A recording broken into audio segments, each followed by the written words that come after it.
નમસ્કાર વિદ્યાર્થી મિત્રો, આજે આપણે આ વિડીયોના માધ્યમથી BA સેમેસ્ટર 1 2025-26ના પાઠ્યક્રમ અંતર્ગત જે વિદ્યાર્થીને સંસ્કૃત માઇનોર, VSc, ACC જેવા વિષયોમાં સંસ્કૃત છે તેમના માટે એફિલિએટ શ્રી ગોવિંદ ગુરુ યુનિવર્સિટી સંચાલિત તમામ એ સ્ટુડન્ટને ઉપયોગી થઈ શકે એવું સંસ્કૃત સિલેબસ પરિચય વ્યાખ્યાનમાં આપ સૌનું સ્વાગત છે।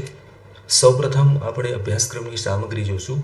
કુમાર સંભવ સર્ગ 5 માઇનોર કોર્સ અંતર્ગત આ પેપર ભણવાનું થશે, જેમનો યુનિવર્સિટી નિર્ધારિત કરેલો પાઠ્યક્રમ માઇનોર કુમાર સંભવ સર્ગ 5, જેમાં ટોટલ ક્રેડિટ 4 છે।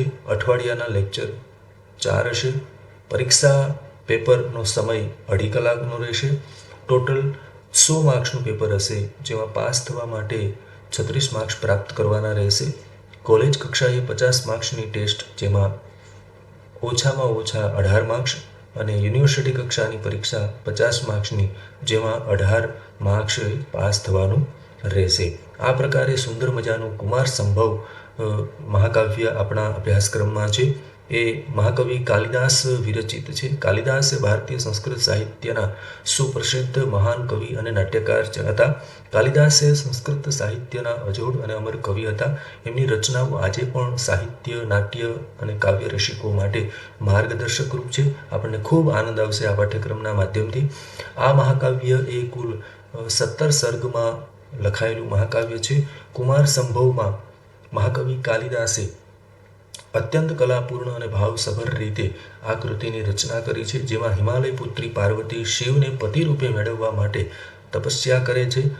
શિવ પહેલા વિરક્ત હોય છે, પરંતુ અંતે પાર્વતીજીના ભક્તિથી પ્રભાવિત થાય છે। તેમના વિવાહથી ભગવાન કાર્તિકેયનો જન્મ થાય છે, જે તદંતર તારકાસુર જેવા અસુરનો વધ કરે છે। આ પ્રકારની સુંદર મજાની કુમાર સંભવ કૃતિ આપણા અભ્યાસમાં રહેશે, જેના અધ્યયન બિંદુઓ જોઈએ। યુનિટ 1માં કુમાર સંભવ સર્ગ 5 શ્લોક 1 થી 25 જેવા અનુવાદ, સંદર્ભ, વાક્ય રહેશે। યુનિટ 2 સર્ગ 5 શ્લોક 1 થી 40 સુધીના વિષયવસ્તુના પ્રશ્ન, જે અંતર્ગત મહાકાવ્યના લક્ષણો, કુમાર સંભવ મહાકાવ્ય તરીકે મૂલ્યાંકન અને કાલિદાસનું પ્રકૃતિ નિરૂપણ। યુનિટ 3માં કુમાર સંભવ સર્ગ 5 શ્લોક 41 થી અંત સુધીની વિષયવસ્તુના પ્રશ્નો, કાલિદાસની ઉપમા, કુમાર સંભવની સર્ગ સંખ્યા વિશેના પ્રશ્ન, 8મા સર્ગનું કે 17મા સર્ગનું પંચ મહાકાવ્યોનો ટૂંકો પરિચય।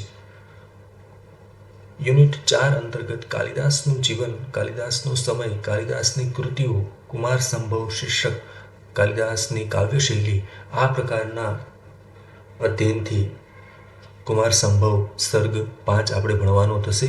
પ્રશ્નપત્રનું પ્રારૂપ આપણે જોઈએ। યુનિટ પ્રશ્ન 1 યુનિટ 1માંથી, પ્રશ્ન 2 યુનિટ 2માંથી, પ્રશ્ન 3 યુનિટ 3માંથી, પ્રશ્ન 4 યુનિટ 4માંથી, પ્રશ્ન 5 યુનિટ 1 થી 4માંથી, જેમાં ટૂંકા પ્રશ્ન, ખાલી જગ્યા પૂરું, જોડકા, ખરા ખોટા ઓળખાવો, આ જે કંઈ 4 પ્રકારની પદ્ધતિ છે, એમાંથી કોઈ પણ 2 પદ્ધતિનો ઉપયોગ કરીને પ્રશ્ન પૂછવામાં આવશે।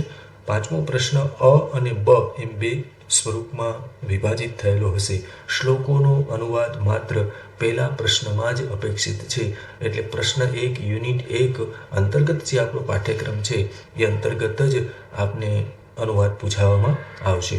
હવે પછી જે છે પુસ્તક એ યોગ, જે લોકોને સ્કિલ એન્હાન્સમેન્ટ અંતર્ગત SEC પાઠ્યક્રમ છે, તેઓને યોગ પરિચય ભણવાનું થશે। ટોટલ 2 ક્રેડિટ છે। અઠવાડિયામાં 2 લેક્ચર આવશે। યુનિવર્સિટી દ્વારા જે પરીક્ષાનું આયોજન થશે એનું પેપરનો સમય 1.5 કલાકનો રહેશે। ટોટલ 50 માર્ક્સનું આ પેપર છે, જેમાંથી પાસ થવા માટે 18 માર્ક્સ આપે પ્રાપ્ત કરવાના રહેશે। કોલેજ કક્ષાએ 25 માર્ક્સ, જેમાં પાસ થવા માટે 9 માર્ક્સ, યુનિવર્સિટીની ફાઇનલ પરીક્ષા 25 માર્ક્સ, જેમાં પાસ થવા માટે આપણે 9 માર્ક્સ પ્રાપ્ત કરવાના રહેશે। યોગ આપણે સૌ જાણીએ છીએ, સમજીએ છીએ, પરિચિત છીએ। યોગ એક પ્રાચીન ભારતીય જીવનશૈલી છે, જે શરીર, મન અને આત્માનું સમન્વય સ્થાપિત કરીને સર્વાંગીણ વિકાસમાં સહાય કરે છે। યોગ એ માત્ર કસરત નહીં, પરંતુ જીવન જીવવાનો શિસ્તબદ્ધ અને સંયમિત માર્ગ છે। યોગ દ્વારા માનવી આંતરિક શાંતિ, સ્ફૂર્તિ અને પરમાનંદ મેળવી શકે છે. એ પ્રકારનો પાઠ્યક્રમ આપણા અભ્યાસક્રમમાં પણ સમાવિષ્ટ થયો છે. ખૂબ સરસ મજાનો અભ્યાસક્રમ છે. આપણે અધ્યયનના બિંદુઓ કયા કયા પ્રકારના રહેશે એનો અભ્યાસ કરીએ. યુનિટ 1માં યોગનો સામાન્ય પરિચય, યોગ શબ્દનો અર્થ, વિભાવના, ભારતમાં યોગાચાર્યોનો ટૂંકમાં પરિચય, યોગની વ્યુત્પત્તિ, સ્વરૂપ, યોગની પ્રાચીનતા અને યોગના પ્રકારો. યુનિટ 2 યોગનું મહત્વ અંતર્ગત યોગ પ્રાચીન ભારતીય વિદ્યા, યોગ જીવન જીવવાની જડીબુટી, વિશ્વ યોગ દિવસ, ભારતની યોગ યુનિવર્સિટીઓ, યોગ અને આરોગ્ય, મનના સ્વાસ્થ્ય માટે યોગ. યુનિટ 3 અંતર્ગત યમ, નિયમ, આસન, પ્રત્યાહારનો પરિચય અથવા પ્રેક્ટિકલ આસનનો પરિચય. આ પ્રકારનો પાઠ્યક્રમ આપણા અભ્યાસમાં રહેશે. યુનિવર્સિટી કક્ષાએ જે પરીક્ષા લેવા છે એનું પ્રશ્નપત્રનું સ્વરૂપ: પ્રશ્ન 1 યુનિટ 1માંથી, પ્રશ્ન 2 યુનિટ 2માંથી, પ્રશ્ન 3 યુનિટ 3માંથી, પ્રશ્ન 4 યુનિટ 1થી 3માંથી, જેમાં 2 પ્રકારે પ્રશ્ન પૂછાશે. એક, વાક્યમાં જવાબ આપો, બીજું ખાલી જગ્યા પૂરો. ઉપરોક્ત 2 પદ્ધતિમાંથી કોઈ પણ એક પદ્ધતિનો ઉપયોગ કરી આપણા ફાઇનલ યુનિવર્સિટીના પેપરમાં આ પ્રકારે પૂછાશે. આગળ શ્રીમદ ભગવદ્ ગીતામાં માનવીય મૂલ્ય અધ્યાય 1, 2 અને 3 આપણા અભ્યાસક્રમમાં VSC અંતર્ગત રહેશે, જે ટોટલ 2 ક્રેડિટનો હશે. અઠવાડિયાના 2 લેક્ચર હશે. યુનિવર્સિટી દ્વારા જે પરીક્ષા લેવામાં આવશે એ પરીક્ષા 1.5 કલાકની હશે, જેનું પેપર ટોટલ 50 માર્ક્સનું હશે. પાસ થવા માટે 18 માર્ક્સ મેળવવાના રહેશે. યુનિવર્સિટી કક્ષાએ 25 માર્ક્સ, પાસ થવા માટે 9 માર્ક્સ, કોલેજ કક્ષાએ 25 માર્ક્સ, પાસ થવા માટે 9 માર્ક્સ મેળવવાના રહેશે. શ્રીમદ ભગવદ્ ગીતાથી આપણે પરિચિત છીએ. શ્રીમદ ભગવદ્ ગીતા એ મહાભારતનો એક અભિન્ન અંગ અને ભીષ્મ પર્વમાં આવતો યુદ્ધની વચ્ચેનો આ પ્રસંગ છે. શ્રીમદ ભગવદ્ ગીતા એ ભારતીય દાર્શનિક અને આધ્યાત્મિક વિચારધારાનો એક અમૂલ્ય ગ્રંથ છે. શ્રીમદ ભગવદ્ ગીતા એ માત્ર એક ધાર્મિક ગ્રંથ નથી, પણ જીવન જીવવાની કળા શીખવતો આપણો સૌનો માર્ગદર્શક ગ્રંથ છે. આ ગ્રંથના અભ્યાસથી આપણામાં આત્મવિશ્વાસ, મનોબળ, નૈતિકતા અને કાર્યક્ષમતા ઉત્તમ રીતે વિકસિત થશે અને જીવન જીવવાની એક નૂતન દ્રષ્ટિ આપણને આ સદગ્રંથના માધ્યમથી પ્રાપ્ત થશે. ત્યારે અધ્યયનના બિંદુઓ જોઈએ.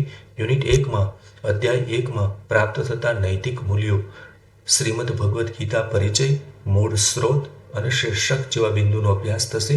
યુનિટ 2માં અધ્યાય 2નું વિષયવસ્તુ અને તેમાં પ્રાપ્ત થતા નૈતિક મૂલ્યો.